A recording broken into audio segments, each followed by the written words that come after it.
History never recorded the day Azrael arrived. No birth, no beginning. Just a presence suddenly standing at every deathbed in every civilization. A name that slips through languages, survives burned libraries, outlives empires. Even Lucifer, the symbol of rebellion, is said to fear this authority. Who assigned this power? Why was its origin never recorded? And what was erased before history could question it?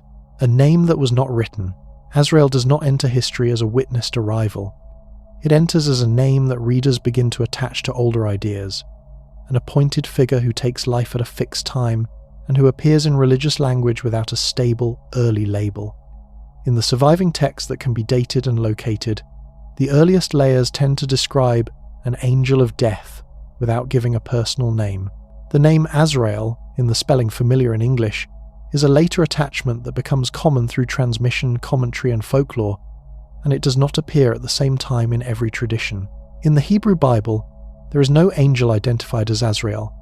Later Jewish writing contains a developed angel of death figure, but the specific name Azrael is not part of the canonical biblical text, and it is not presented as a standard figure of rabbinic literature in the way that later popular summaries sometimes imply. Encyclopedic reference works that track named figures treat Azrael as primarily an Islamic designation for the angel of death, while noting the broader overlap in angel of death concepts across Abrahamic traditions. Classical Quranic commentaries sometimes introduce the name Israel in connection with this role. In the Tafsir attributed to Ibn Kathir, for example, reports are cited that refer to the angel of death by that name. The commentary distinguishes between the Quranic text and transmitted reports, indicating that the personal name emerges through narrations rather than through the verse itself. This separation between scripture and report becomes part of later scholarly discussion. Modern Islamic legal and theological responses frequently emphasize the same boundary. Contemporary answers published in question and answer formats state that the Quran and authentic hadith do not explicitly establish the name Azrael, even though it is widely used in popular speech. The guidance in such discussions often recommends using the Quranic title Angel of Death, since that phrasing is textually confirmed. The distinction is presented without argument, simply as a matter of textual evidence. Beyond scripture and commentary, the name appears in the material culture of late antiquity. Incantation bowls discovered in Mesopotamia, dating roughly from the 6th to the 8th centuries CE, contain Aramaic inscriptions intended for protection against harm. These bowls were placed in homes, often buried upside down beneath floors. The texts inscribed on them list divine and angelic names, sometimes in long sequences, intended to invoke protection or bind harmful forces. Variants of names resembling Azrael appear within this broader angelic vocabulary. The bowls do not provide narrative detail about a role in taking souls. They preserve names in a practical religious context. Archaeological documentation of these bowls began in the 19th century and expanded through the 20th. Collections now held in museums in London, Jerusalem, and New York include examples written in Jewish, Babylonian Aramaic, Syriac, and Mandaic dialects. The inscriptions demonstrate that angelic names circulated across communities living in the same geographic region under the Sasanian Empire. The presence of a name in this setting indicates usage within protective rites rather than doctrinal exposition. A separate textual stream can be traced in Christian apocalyptic literature. The Apocalypse of Peter, usually dated by scholars to the early 2nd century CE, survives in fragmentary Greek manuscripts and in a more complete Ethiopic version preserved through later manuscript transmission. The Greek fragment discovered at Akhmim in Egypt during excavations in 1886-87 is paleographically dated to around the 6th century, though the composition itself is earlier. In the Ethiopic recension, an angelic name rendered as Azrael appears in connection with punitive or infernal functions. Scholarly analysis of the Ethiopic text notes that the name's appearance may reflect later layers of transmission. Researchers such as S. R. Burge have examined whether Islamic usage of Israel influenced the Ethiopic tradition, or whether the name reflects an earlier, shared reservoir of angelic vocabulary in the Near East. The inquiry remains focused on manuscript history and linguistic transmission, rather than on narrative claims about authority or hierarchy among angels. The name itself carries a Semitic structure. In Hebrew and related languages, the suffix El signifies God. Many angelic names share this construction, including Michael and Gabriel. The first element of Azrael is sometimes linked by philologists to roots associated with help or strength, though precise etymology is debated. Linguistic caution is standard in such discussions, because similar consonantal patterns can generate multiple possible meanings depending on vocalization and context. By the medieval period, the identification of Azrael as the angel of death becomes commonplace in Islamic literature beyond the Quran. Works of popular preaching, devotional writing, and narrative expansion describe the angel's responsibilities in more detail, sometimes specifying that the angel oversees subordinate angels assigned to individual deaths. These elaborations are typically presented as part of storytelling or moral instruction rather than as direct quotations of scripture. Manuscripts from the Ottoman period and Persian miniature paintings from the 15th and 16th centuries depict an angel of death figure, often labelled in accompanying text as Azrael. The visual tradition varies by region and artistic school. Some images portray a large winged being with multiple eyes, reflecting symbolic motifs rather than anatomical claims. These images belong to a later stage of reception, when the name had become fixed in artistic and literary language. In English language encyclopedias of the 19th and early 20th centuries, Azrael is listed among named angels in Islamic belief. Authors such as E.W. Lane, in his Arabic-English lexicon, record the term Israel as the angel of death according to Muslim tradition. The entry reflects how the name had entered scholarly vocabulary in Europe through translation and lexicography. The transmission into Western academic writing does not introduce new narrative elements. It registers the name as part of documented belief. What can be documented, therefore, is gradual consolidation rather than a singular point of origin. A Quranic role name stands at the textual center. Later commentaries record a personal name associated with that role. Archaeological artifacts preserve similar names in protective inscriptions. Christian apocalyptic manuscripts contain related forms whose transmission history remains under examination. Medieval literature and art stabilize the identification in devotional culture. The phrase sometimes attached to Azrael in modern retellings, suggesting that even Lucifer feared him, belongs to homiletic and literary imagination rather than to the earliest recoverable sources. The historical method requires separating such language from datable texts and artifacts. The surviving record provides references, manuscripts, objects, and lexicons. Each piece contributes a small, bounded detail. The emergence of the name can be traced through documents, inscriptions, and commentaries that survive in libraries and museums. It does not appear as a single recorded event. It becomes visible in layers, each layer tied to a specific time, place, and medium. The appointment in early texts. The earliest Islamic sources describe death through brief and restrained language. The Quran refers to the taking of life as an assigned function carried out by an appointed agent.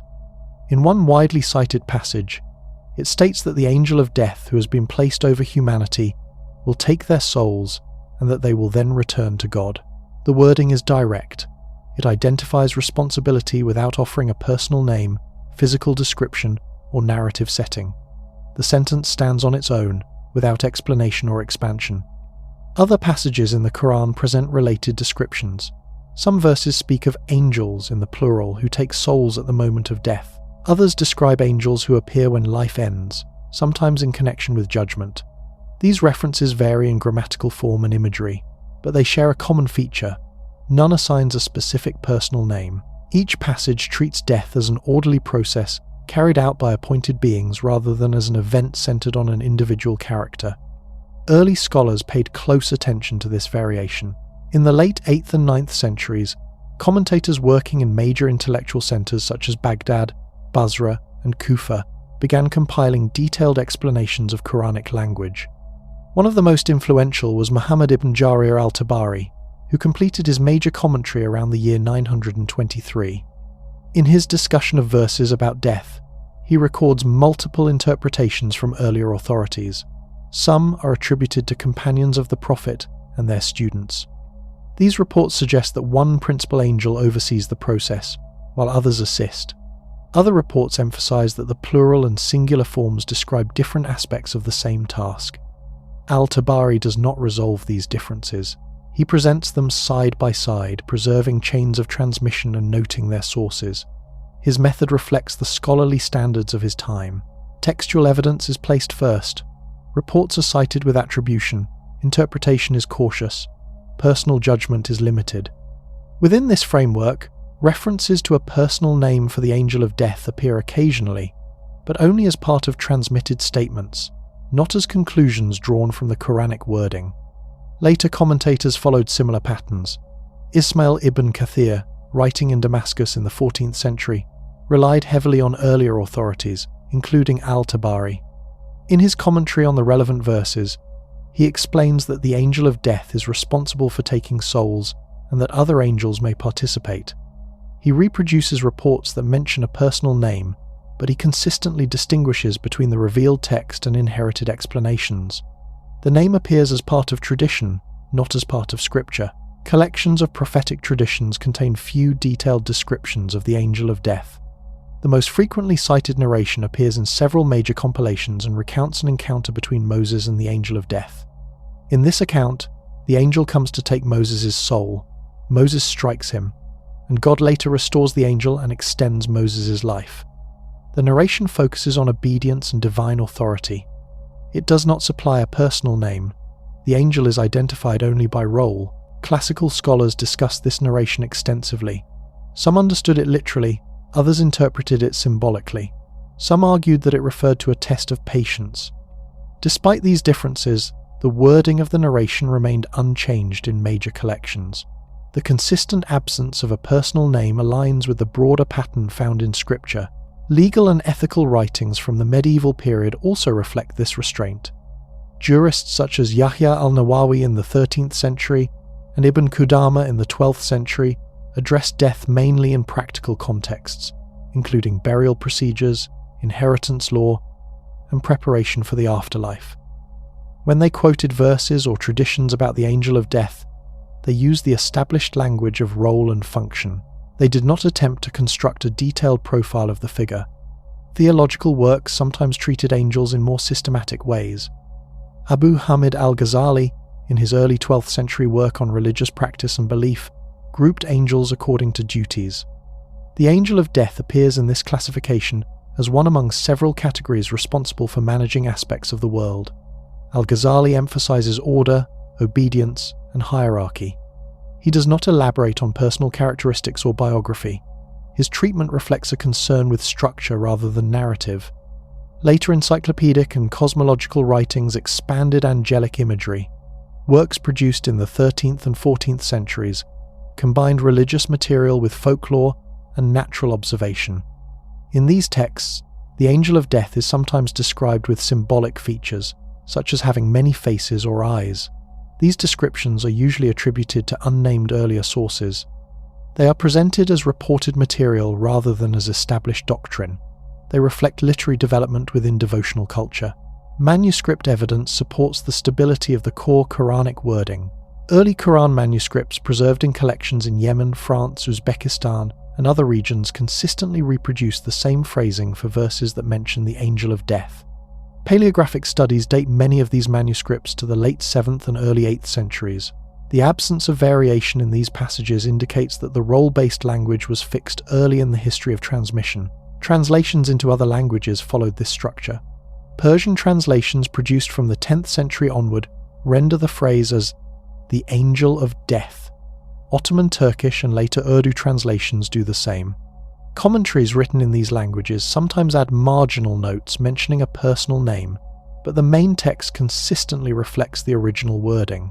With the introduction of printing in the Islamic world during the 19th century, this practice became standardized. European translators and scholars observed the same distinction.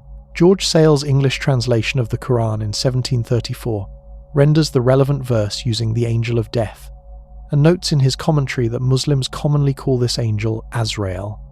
He separates textual language from popular belief. Later translators, including Marmaduke Pickthall in 1930 and Abdullah Yusuf Ali in 1934, adopted the same approach. Their translations preserve the functional title while mentioning the name only in explanatory notes. By the early 20th century, academic studies of Islamic theology had formalized this understanding. Reference works and university textbooks describe the angel of death as a role defined in scripture, supplemented by later tradition. Scholars emphasize that the Quran itself does not assign a personal name. This position appears consistently in encyclopedias and introductory surveys published in Europe, North America, and the Middle East. Across these sources, a consistent pattern emerges. The primary text introduces death through minimal language. It identifies an appointed agent and defines responsibility. Additional passages refer to angels collectively. Early commentators reconcile these references through transmitted reports. Later writers expand the material for devotional, artistic, or literary purposes. Manuscripts and translations preserve the original structure across regions and centuries. The appointment recorded in early texts consists of a limited set of statements repeated with remarkable consistency. These statements establish function without elaboration. They do not describe appearance, temperament, or rank beyond assigned duty. Subsequent generations supply explanations, names, and imagery, but the foundational language remains unchanged: names, chains, and transmission. Early Islamic scholarship developed around the careful preservation of reports. Statements about religious matters were not accepted solely on the basis of content. They were evaluated through chains of transmission, known as isnads, which recorded the sequence of individuals who had passed a report from one generation to the next. This method shaped how information about angels, death, and related topics entered written form. It also influenced how personal names became attached to roles that were originally unnamed. The earliest surviving hadith collections date from the late 8th and early 9th centuries. Among them are the works of Malik ibn Anas in Medina, Ahmad ibn Hanbal in Baghdad, and later Muhammad al-Bukhari and Muslim ibn al-Hajjaj. These collections contain thousands of reports arranged by topic. Within them, references to death and angels appear primarily in sections on belief, morality, and the afterlife. In these reports, the angel of death is usually identified by function. Personal names are rarely included. When names do appear, they often enter through secondary layers of transmission. A report might originate as a simple statement about angels taking souls. Later transmitters may add explanatory phrases, regional terminology, or familiar names to clarify meaning for their audiences. Over time, these additions can become embedded in some versions of a report while remaining absent in others. Hadith scholars develop technical criteria to evaluate such variations. They examine the reliability of each transmitter, the continuity of the chain, and the consistency of the wording across different routes of transmission. Reports that showed significant variation in wording were often classified as weaker. When the name Azrael appears in some versions of a report but not in others, this difference becomes part of scholarly assessment. Early biographical dictionaries provide insight into these processes. Works such as Ibn Sa'd's Book of the Major Classes, compiled in the 9th century, document the lives of transmitters and scholars. These entries record where individuals lived, whom they studied under, and whom they taught. Through such records, historians can reconstruct networks through which religious information travelled. These networks link cities such as Mecca, Medina, Kufa, Basra, Damascus, and later Cairo and Nishapur. Within these networks, certain teachers became known for specific subject areas.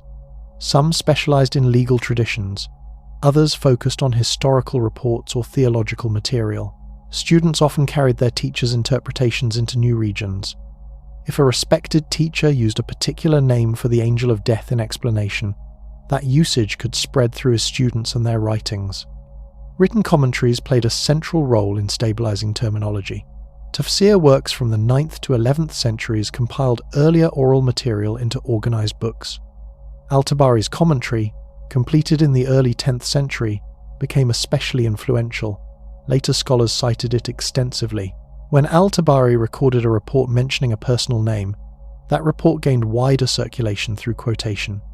Manuscript copying further shaped transmission. Before the printing press, texts were reproduced by hand.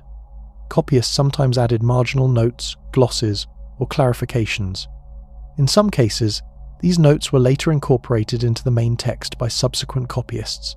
This process can be observed in surviving manuscripts of commentaries and devotional works. References to Azrael sometimes appear in margins before appearing in main lines in later copies. Regional manuscript traditions develop distinct characteristics. In Andalusia and North Africa, Quranic and tafsir manuscripts often emphasized linguistic analysis. In Persia and Central Asia, manuscripts frequently included expanded narrative material. In the Ottoman lands, standardized script styles and educational curricula promoted uniformity. These regional tendencies affected how explanatory material, including angelic names, was preserved. The movement of scholars between regions reinforced these patterns.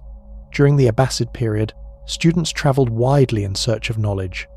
A scholar might study in Basra, spend years in Mecca, and later teach in Khorasan. Each stage of travel created opportunities for exchange and adaptation. Reports learned in one environment were retold in another, sometimes with minor adjustments. Translation also contributed to transmission. From the 10th century onward, religious texts were translated into Persian. Later, Turkish and Urdu translations followed. Translators faced decisions about whether to render explanatory terms literally or to incorporate familiar names. Many chose to preserve the functional title in the main text while adding the name Azrael in explanatory notes. Others integrated the name directly into the translation. These choices influenced popular understanding. Parallel developments occurred in Christian and Jewish communities in the Middle East. Apocalyptic and devotional texts circulated in Greek, Syriac, and Ethiopic. These traditions preserved angelic names through their own chains of copying and translation. When Islamic scholarship expanded in regions with established Christian populations, shared vocabulary sometimes emerged. Scholars examining Ethiopic manuscripts of the Apocalypse of Peter have noted how certain angelic names may reflect contact with Islamic terminology during later periods. By the 12th century, encyclopedic compilations became common. Works such as Al-Ghazali's writings, Al-Qazwini's cosmography, and later collections combined theology, ethics, and natural observation.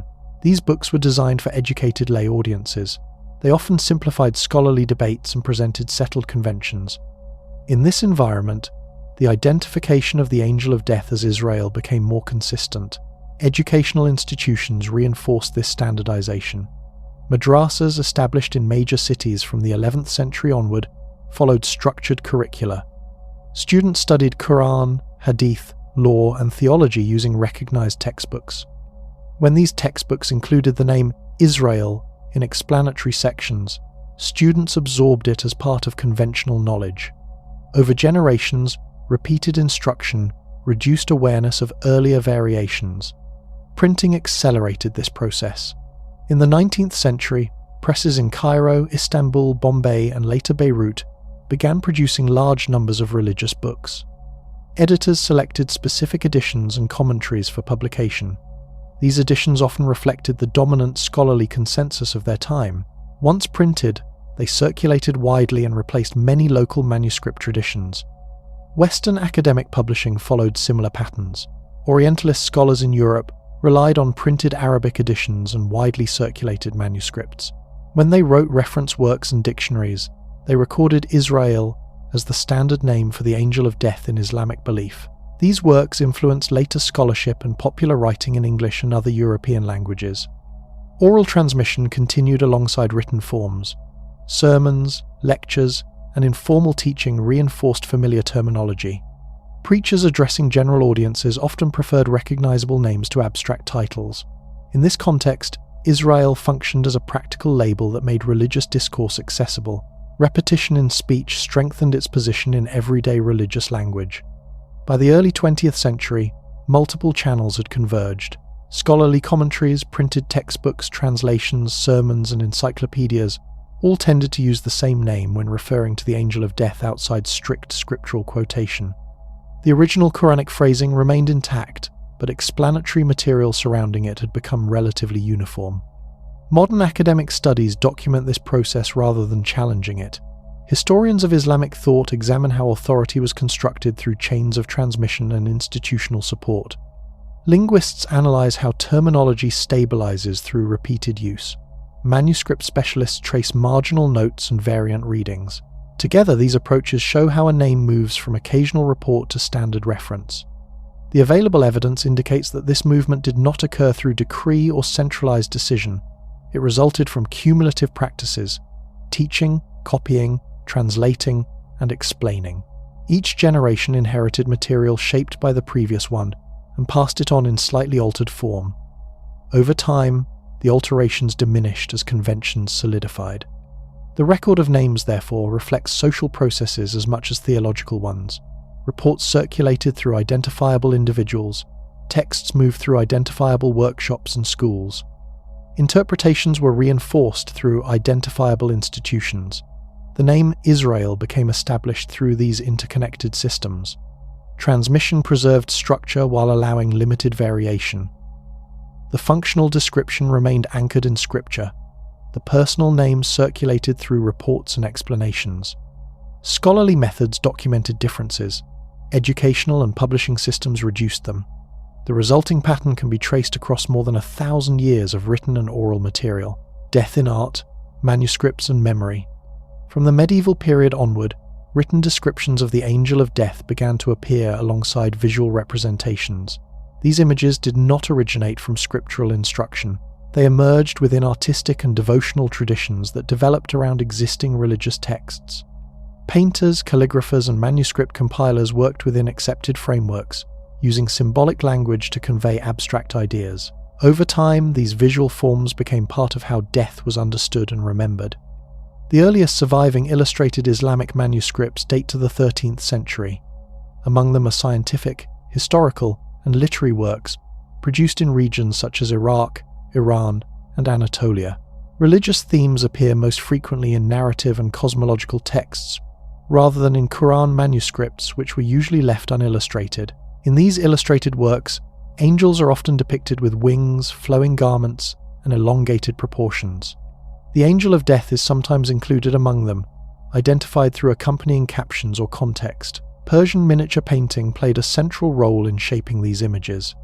During the Ilkhanid and Timurid periods from the 13th to the 15th centuries, court-sponsored workshops produced illustrated manuscripts for rulers and elites. These workshops followed established conventions. Colours were applied in flat layers. Perspective was symbolic rather than geometric. Figures were arranged to convey rank and function. When the angel of death appeared in such works, he was presented as part of an ordered cosmic system. One example appears in illustrated copies of Al-Qazwini's Wonders of Creation, a popular cosmographical text. Some versions include scenes showing angels managing aspects of the universe. In certain manuscripts, a figure labelled as the Angel of Death stands among other celestial beings. The image usually emphasizes symmetry and balance. The figure's role is implied through placement rather than dramatic action. Ottoman manuscript production from the 15th and 16th centuries continued these practices. Workshops in Istanbul produced illustrated histories and devotional texts under imperial patronage. In these works, angels appear in scenes depicting judgment, resurrection, and the afterlife. The angel of death is sometimes shown approaching a reclining figure, holding a scroll or cloth symbolizing the soul. The imagery remains restrained. Facial expressions are neutral. Movement is minimal. Calligraphy also contributed to memory formation. Quranic verses about death were frequently copied in decorative scripts and displayed in mosques, homes, and tombs. These inscriptions reinforced the functional language of scripture. Phrases referring to the angel of death appeared in funerary contexts, often carved in stone or painted on wood. The emphasis remained on appointment and return to God, rather than on personification. Gravestones from the Mamluk and Ottoman periods sometimes include poetic inscriptions referring to angels who take souls. These texts rarely name the angel of death directly.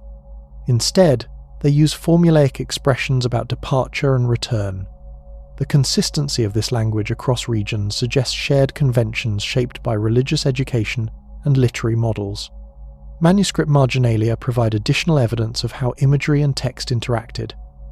In some copies of tafsir and devotional works, readers added small drawings, symbols, or notes in the margins. These additions sometimes depict winged figures near passages about death. They are informal and vary in quality. Their presence indicates private engagement with the material, rather than official instruction. In Persian and Turkish poetry, references to the angel of death appear within established metaphorical systems. Poets such as Jalal al-Din Rumi and Yunus Emre mention death and angels in spiritual contexts. Their verses are not descriptive in a physical sense. They use familiar names and roles to explore moral and existential themes. Manuscripts of these poems, copied and illustrated over centuries, helped transmit this vocabulary to broad audiences. Ethiopic Christian manuscripts also preserve visual traditions related to death and judgment. In illustrated apocalyptic texts, angels appear weighing souls or escorting the dead. In some cases, figures labelled with names resembling Azrael appear in captions. These images follow local artistic conventions, including frontal poses and bold colour contrasts. Their development reflects interaction between textual transmission and regional aesthetics. By the early modern period, printed books began to supplement manuscript culture. Lithographic presses in Iran, India, and the Ottoman Empire produced illustrated religious works in the 19th century. These prints often reused older visual models. Woodcuts and lithographs depicting angels circulated in devotional manuals and popular pamphlets.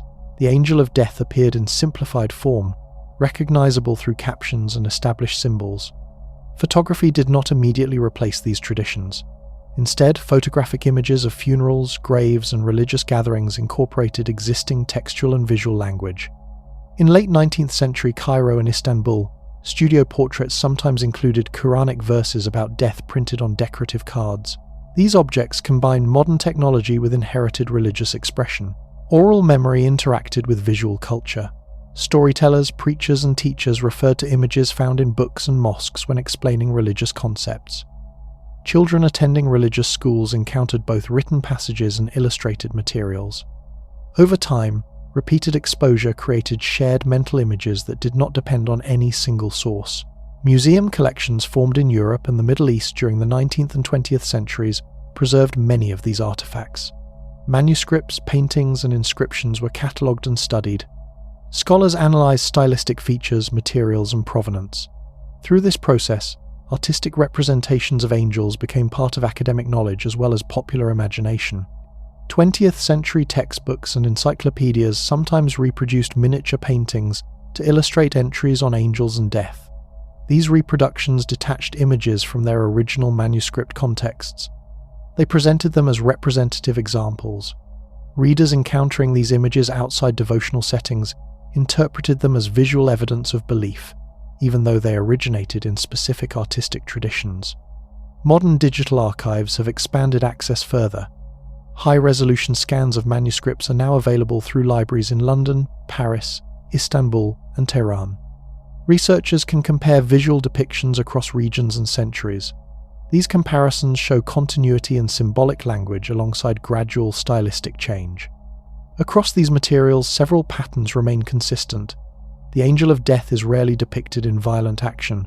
Scenes emphasize order, transition, and formality. Figures are placed within structured environments. Colors and gestures are controlled. The visual language aligns with the restrained tone of early textual references. Memory is shaped through repetition. Verses copied in calligraphy, images reproduced in manuscripts, stories told in sermons, and objects displayed in homes all reinforce familiar associations. Over generations, these associations become stable. They persist even as media change. The historical record of art and manuscripts demonstrates how abstract roles were given visual form without altering core textual meanings. The angel of death remained defined by function. Artistic traditions supplied imagery that supported reflection and remembrance rather than narrative elaboration. Through these combined practices, written language, visual representation, and communal memory became interlinked. Each reinforced the others.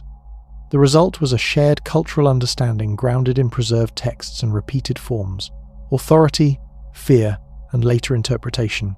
In many surviving religious documents, death is presented not as an isolated event, but as part of an organized moral system. Sermons, legal texts, and instructional writings repeatedly frame mortality within structures of authority and obedience. Within this framework, the angel of death appears as a recognized administrative figure, referenced in formal language and embedded in routines of teaching and governance. The emphasis rests on regulation and responsibility rather than narrative detail. Friday sermons preserved in manuscript collections from cities such as Cairo, Damascus, and Samarkand illustrate this pattern. Preachers quoted established verses and traditions when addressing themes of accountability and transience. Death was presented as an appointed moment. The angel of death was described as carrying out instructions rather than exercising independent will. The tone remained formal. Language emphasized structure and continuity rather than fear or spectacle. Guides for judges, teachers, and religious officials reinforced this approach. These manuals, produced for institutional use, included model speeches and ethical instructions. They encouraged speakers to present death as part of an ordered cosmic system. The angel of death appeared in these texts as an administrator within that system. He was portrayed as precise, reliable, and subordinate to divine command. Collections of moral anecdotes circulated widely in manuscript form. These books contained short narratives intended for public reading or private reflection. Many were copied repeatedly in urban and rural settings. In some of these stories, individuals encounter the angel of death shortly before dying. The encounters follow established patterns. The figure appears without warning, delivers a brief message, and departs. The purpose is instructional. Historical detail is limited. Ottoman and Safavid historians incorporated similar language into political chronicles. Writers such as Mustafa Ali in Istanbul and Iskandar Beg Munshi in Isfahan recorded deaths of rulers, officials, and soldiers using conventional religious formulas. Plagues, battles, and executions were described as expressions of divine decree. When angels were mentioned, they were framed as agents of that decree. The angel of death functioned as part of a narrative of legitimacy and order. Administrative documents reflect the same framework. Court registers, endowment deeds, and inheritance records often begin with formulas acknowledging mortality. These introductions invoke divine authority and human limitation. They rarely include detailed theological explanation. The angel of death is usually implied rather than named, relying on shared understanding among readers. In South Asia, Islamic scholarship developed distinctive literary traditions under imperial patronage. Religious works produced in Delhi, Agra, and Lahore combined legal reasoning, theology, and ethical guidance. Authors such as Shah Waliullah emphasized balance between social responsibility and spiritual awareness. References to death and angels appear within this framework, supporting moderation and discipline rather than withdrawal from public life. The spread of printing expanded the reach of religious instruction. Presses in Cairo, Bombay, and Istanbul produced large quantities of sermons, moral tracts, and instructional booklets. These publications were affordable and widely distributed. Many addressed death directly, especially during periods of epidemic and social change. In these texts, the angel of death was often named, reflecting established convention. His portrayal remained procedural and restrained. Reform movements sought to regulate interpretation. Scholars associated with these movements emphasized reliance on scripture and early tradition. They criticized excessive storytelling and unsupported claims. In their writings, they frequently noted that foundational texts refer to the angel of death by role rather than by personal name. At the same time, they recognized that traditional usage had become deeply embedded in public discourse. Periodicals played an important role in spreading standardized views. Religious newspapers and magazines published in Arabic, Persian, and Urdu featured essays on belief, ethics, and social responsibility. During outbreaks of disease and periods of unrest, writers used established religious language to interpret public experience. Articles refer to the angel of death passing through communities. Such expressions functioned as familiar metaphors rather than literal descriptions. Educational institutions reinforced these patterns. Textbooks used in religious schools presented angels as part of foundational belief. Lessons defined the angel of death as appointed by God and responsible for taking souls. The traditional name was often included in explanatory sections. Discussion was limited. Memorization and repetition were prioritized over historical analysis. Broadcast media extended this influence. Religious programs on radio and later television featured lectures on belief and conduct. Speakers relied on established terminology and avoided speculative detail. The angel of death appeared within broader explanations of judgment, accountability, and ethical behavior. The format favored consistency and predictability. Popular literature sometimes departed from this restraint. Serialized stories and moral novels published in magazines occasionally portrayed dramatic encounters with the angel of death. These works belonged to entertainment genres. Religious scholars distinguished them from authoritative material. Reviews in scholarly journals criticized excessive imagination and unsupported embellishment. Western academic and popular writing developed alongside these trends. Academic studies described angelology as part of comparative religion. Popular books aimed at general readers simplified these accounts. Some emphasized hierarchy and fear, presenting the angel of death as a dominant figure. These portrayals reflected literary convention rather than primary sources. Digital communication introduced further variation. Online sermons, educational platforms, and discussion forums circulated religious material across national boundaries. Many sites repeated textbook definitions.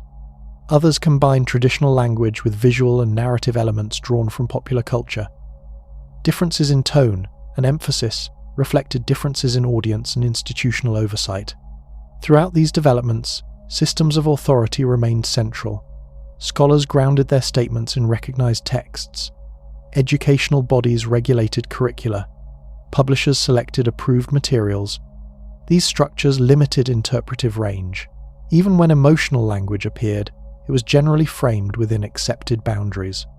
Fear, when present, was linked to accountability rather than to the character of any angel.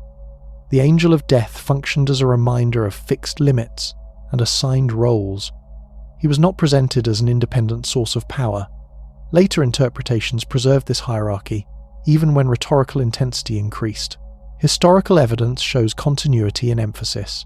From sermons and legal records to printed pamphlets and broadcast lectures, references to the angel of death supported broader systems of moral regulation and social order. The role remained anchored in obedience and appointment. Changes occurred mainly in medium and audience. The angel in comparative theology. Discussion of the angel of death does not remain confined to one religious tradition. Jewish, Christian, and Islamic texts each contain references to divine agents associated with death, judgment, or the end of earthly life. These references developed in different historical environments, yet they often employ similar structural language: an appointed messenger, acting under divine command, fulfilling a predetermined role. In the Hebrew Bible, death is sometimes described as an act of God directly, without intermediary. In other passages, a destructive agent is mentioned. The Book of Exodus describes a destroying force passing through Egypt during the final plague. The second book of Samuel refers to an angel sent to bring pestilence upon Jerusalem. These figures are unnamed. 2. Their function is temporary and specific to a moment in narrative history. Later Jewish literature, particularly rabbinic writings compiled in late antiquity, introduces more developed descriptions. The Talmud and Midrashic texts speak of a Malach HaMavet, an angel responsible for taking souls. These discussions focus on legal and ethical themes. The angel appears in short illustrative accounts, often in dialogue with sages. The tone is didactic. Personal naming is inconsistent. Emphasis rests on obedience to divine will. Christian scripture retains similar patterns. The New Testament contains references to angels associated with judgment and the end of the age. The Book of Revelation describes angels who sound trumpets, pour out bowls of wrath, and carry out divine decrees. These figures are identified by role rather than personal narrative. Death itself is personified symbolically in certain passages, yet not consistently attached to a single named angel. Apocryphal and apocalyptic Christian texts expand these images.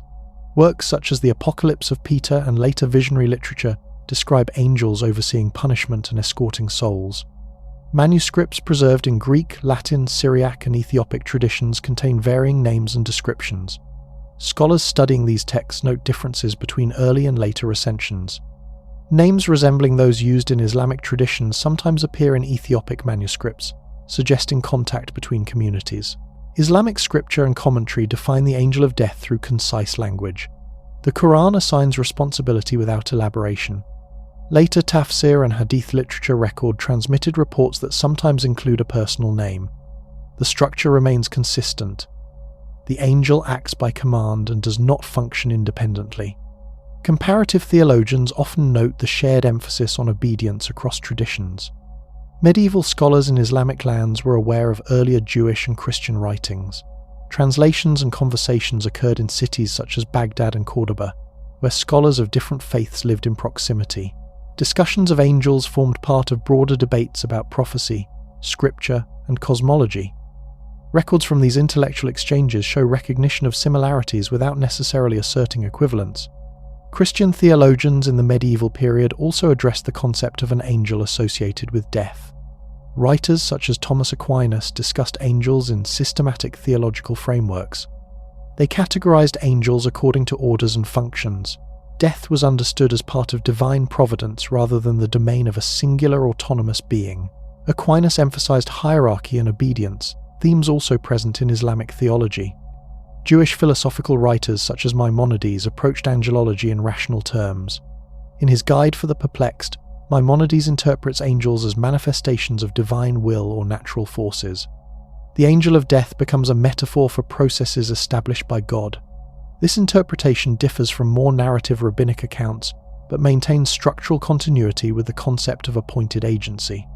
Comparative studies conducted in modern academic settings examine these traditions side by side. Scholars analyze textual parallels, linguistic roots, and historical contexts. They trace how ideas traveled through translation and coexistence. Research published in the 20th and 21st centuries emphasizes caution in drawing direct lines of influence. Similar structures may arise independently within related theological frameworks. Cultural exchange in the medieval Mediterranean and Near East contributed to shared vocabulary. Trade routes, diplomatic missions, and scholarly travel connected regions from Spain to Central Asia. Religious minorities often served as translators and physicians at courts. These interactions created environments in which theological language could cross boundaries without formal doctrinal adoption. Despite similarities, differences remain visible. Jewish rabbinic texts often use anecdotal narratives to illustrate moral lessons. Christian apocalyptic writings emphasize visionary imagery and symbolic drama. Islamic scripture maintains a concise, declarative tone. Later, Islamic literature elaborates cautiously, frequently grounding expansion in transmitted reports. Modern interfaith dialogue occasionally addresses angels as points of common reference. Conferences and publications comparing Abrahamic traditions highlight shared themes of accountability and divine justice. The angel of death serves as one example among many of overlapping concepts. Discussions remain descriptive rather than polemical. Academic courses on comparative religion treat angelology as part of broader cosmological systems. Students examine primary texts in translation, noting differences in terminology and emphasis. The angel of death appears within these curricula as a case study in how roles are defined across traditions. Public understanding often simplifies these complexities. Popular summaries may present the angel of death as a universal figure with a single origin. Scholarly research indicates a more gradual development, shaped by distinct textual histories. Each tradition frames death within its own theological priorities. Comparative theology therefore documents both convergence and divergence. Shared language of appointment and obedience appears across communities. Naming conventions vary. Narrative detail expands differently. Historical context influences presentation. The record does not show a single point of origin shared equally by all traditions. It shows overlapping patterns shaped by proximity and transmission. Angelic agency associated with death emerges repeatedly within structured religious systems concerned with order and accountability. Contemporary scholarship continues to refine understanding of these developments. Manuscript discoveries, improved dating methods, and interdisciplinary analysis contribute new data. Researchers examine linguistic parallels without assuming direct borrowing. The angel of death occupies a position within this comparative field as a defined role present in multiple traditions. Texts provide evidence of structural similarity. Variations reflect historical environment and doctrinal emphasis. Study across traditions reveals how religious communities articulate mortality within frameworks of divine governance. Each tradition preserves its own textual record. Together, these records form a layered history of interpretation. Lucifer in text and tradition. References to a figure later known as Lucifer appear in religious literature through layered processes of translation, commentary, and reinterpretation. The earliest textual foundations do not present a unified character with a fixed biography. Instead, they contain separate passages, metaphors, and poetic expressions that were gradually connected over centuries of reading and explanation. In the Hebrew scriptures, one of the most frequently cited passages appears in the book of Isaiah. The text describes the fall of a shining one, son of the dawn, using language associated with celestial brightness and decline. In its original literary setting, the passage functions as a taunt directed toward the king of Babylon. It belongs to a collection of political and poetic oracles. The imagery is metaphorical. No independent supernatural being is identified in the text itself. When this passage was translated into Latin in the 4th century by Jerome, the phrase light-bearer was rendered as Lucifer, a common Latin term meaning morning star. In classical Latin literature, the word had no negative connotation.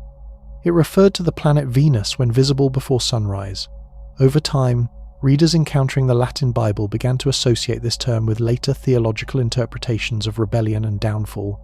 Other biblical passages contributed additional elements. The book of Ezekiel contains a lament over the king of Tyre that describes him as having been in a divine garden and adorned with precious stones. Like the passage in Isaiah, this text addresses a human ruler through symbolic language. Later interpreters linked this imagery to broader narratives of pride and fall. The connection was interpretive rather than textual. The New Testament introduces further material. In the Gospel of Luke, Jesus states that he saw Satan fall like lightning from heaven. The book of Revelation describes a dragon cast out of heaven after conflict with divine forces. These passages employ visionary and symbolic language. They do not reference the term Lucifer. They present adversarial figures within apocalyptic frameworks. Early Christian theologians worked to reconcile these texts. Writers such as Origen, Augustine, and Gregory the Great interpreted the passages from Isaiah, Ezekiel, and Revelation as referring to a single fallen angel. Their writings, produced between the 3rd and 6th centuries, formed the basis of later Christian demonology. Through commentary and preaching, metaphorical and historical passages were unified into a coherent narrative. Augustine's City of God presents one of the most influential syntheses. He argues that pride led certain angels to fall from obedience. He links scriptural references to celestial downfall with moral categories. His work does not rely on the term Lucifer as a personal name. It emphasizes function and disposition rather than nomenclature. Later readers, however, increasingly treated Lucifer as a proper noun. Medieval Christian literature expanded these themes. Sermons, theological manuals, and devotional texts described Lucifer as the leader of fallen angels. His rebellion became a central explanatory framework for the presence of evil. Manuscripts from monastic libraries in France, Germany, and England preserved these interpretations in standardized form. Illustrations in illuminated manuscripts depict the fall as a cosmic event, often modelled on earlier artistic conventions. Dante Alighieri's Divine Comedy, completed in the early 14th century, provided one of the most influential literary representations. In the Inferno, Lucifer appears as a frozen, three-faced figure at the centre of hell. Dante's portrayal combines theological tradition with poetic invention. It draws on earlier sources while shaping popular imagination for centuries. The work circulated widely in manuscript and printed form. Islamic scripture presents a related but distinct figure. The Quran describes Iblis as a being who refused to bow to Adam and was subsequently condemned. Iblis is sometimes identified as belonging to the jinn rather than to angels. The text emphasizes disobedience and arrogance. The name Lucifer does not appear. Islamic commentary focuses on moral responsibility rather than cosmic rivalry. Classical Islamic commentators, including al-Tabari and al-Razi, discuss Iblis within broader frameworks of free will and divine testing. They cite transmitted reports and linguistic analysis. Their works do not equate Iblis directly with the figure constructed in Christian tradition. Similarities are acknowledged. Structural differences are maintained. Jewish literature also contains references to adversarial figures. Rabbinic texts speak of Satan as an accuser or tester within divine administration. These texts emphasize procedural roles rather than rebellion narratives. Satan functions as part of a system rather than as a rival authority. Personal biography is limited. During the medieval period, interreligious contact facilitated comparison. Scholars working in translation centers in Spain and the Eastern Mediterranean encountered multiple traditions. Polemical and apologetic works discussed differing views of evil and temptation. These discussions focused on doctrine rather than on narrative harmonization. Early modern European scholarship systematized demonology. Writers such as Johann Weyer and later theologians catalogued demonic hierarchies. Lucifer was placed at the top of these systems. These classifications drew selectively from scripture, patristic writings, and folklore. They reflected contemporary intellectual interests in order and taxonomy. The rise of print culture reinforced standardized portrayals. Bible commentaries, catechisms, and devotional manuals printed from the 16th century onward presented Lucifer as a fallen archangel. Illustrations and marginal notes supported this interpretation. Readers encountered the figure through consistent formats. Literary and artistic movements further developed the image. John Milton's Paradise Lost, published in the 17th century, portrayed Lucifer, called Satan, as a complex rhetorical speaker. Milton drew on biblical and theological sources while employing classical epic models.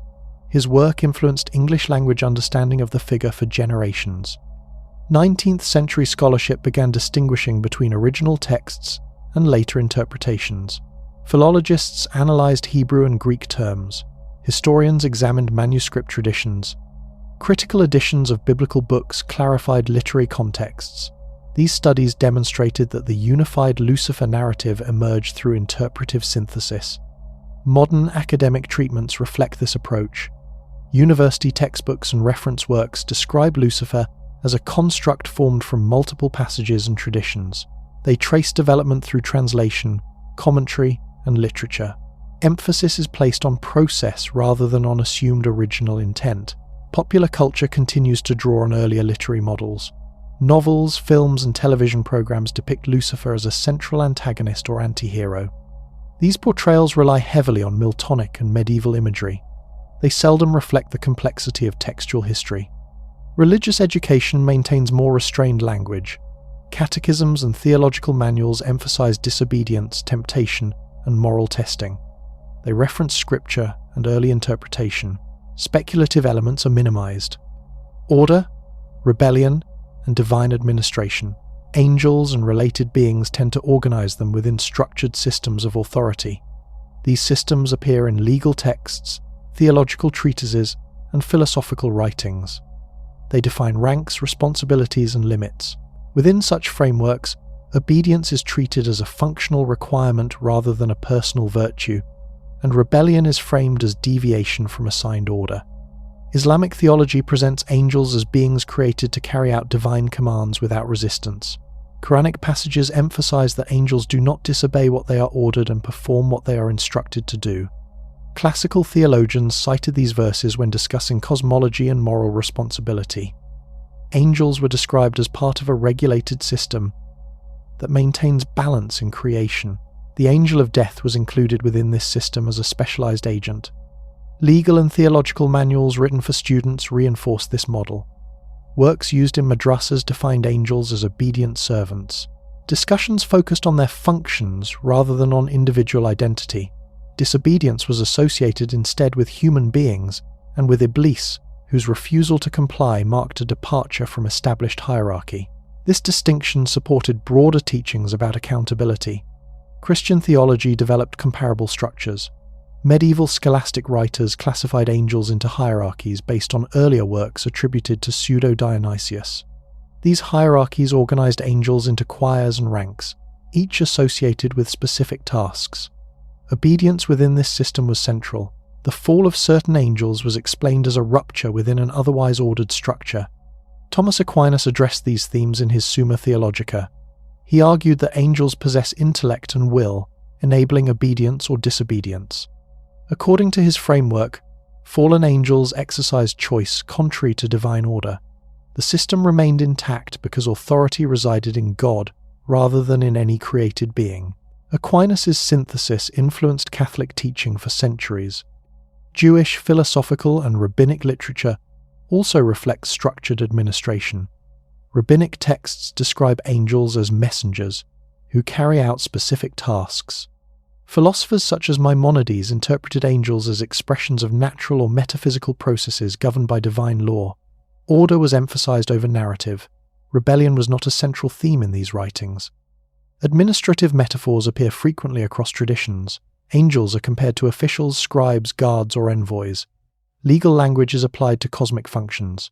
Records are kept, commands are issued, duties are assigned. These metaphors reflect the bureaucratic environments in which many religious scholars lived and worked. Islamic legal theory reinforced this perspective. Jurists emphasized submission to divine law as the foundation of social order. The obedience of angels functioned as an idealized model. Human deviation was contrasted with angelic compliance. The angel of death appeared as an example of precise execution of duty without delay or modification. Christian sermons and catechisms employed similar contrasts. Preachers described angels as exemplars of service. Rebellion was presented as the origin of disorder and suffering. Lucifer's fall served as a warning against pride and autonomy.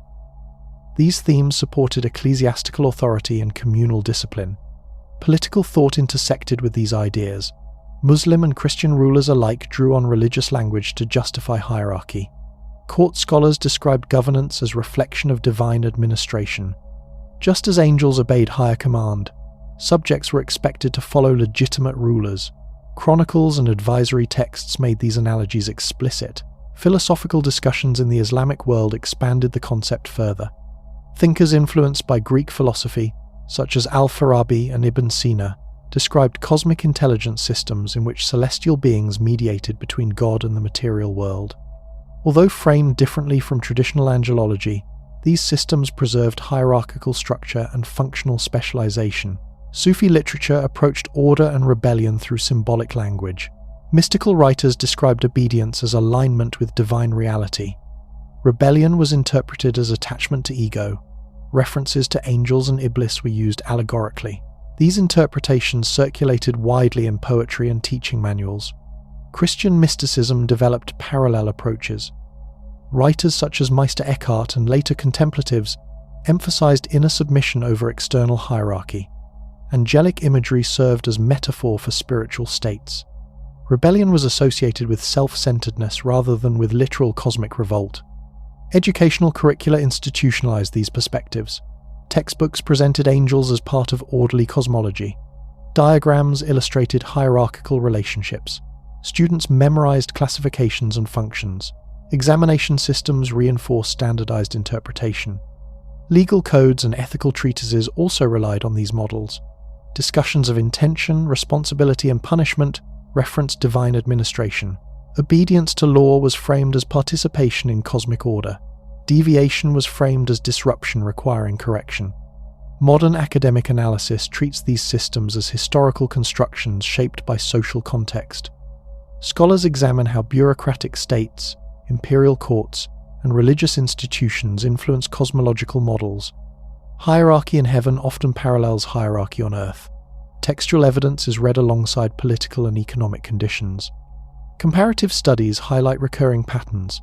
Across traditions, divine administration is depicted as layered and regulated.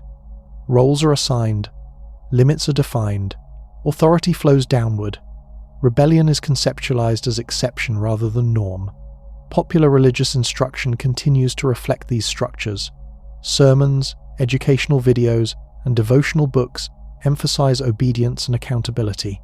Angelic hierarchies are presented as settled doctrine. Alternative interpretations receive limited attention. The angel of death occupies a stable position within this administrative framework. He is assigned a specific responsibility. He operates within established limits. He does not initiate action independently. His function illustrates regulated authority. The figure of Lucifer, in traditions that include him, represents deviation from this order. His portrayal reinforces boundaries. The contrast between obedience and rebellion becomes a central organizing principle. Historical sources indicate that these models developed gradually. They reflect theological reasoning, philosophical adaptation, and institutional interests. Over time, they became embedded in education and public discourse.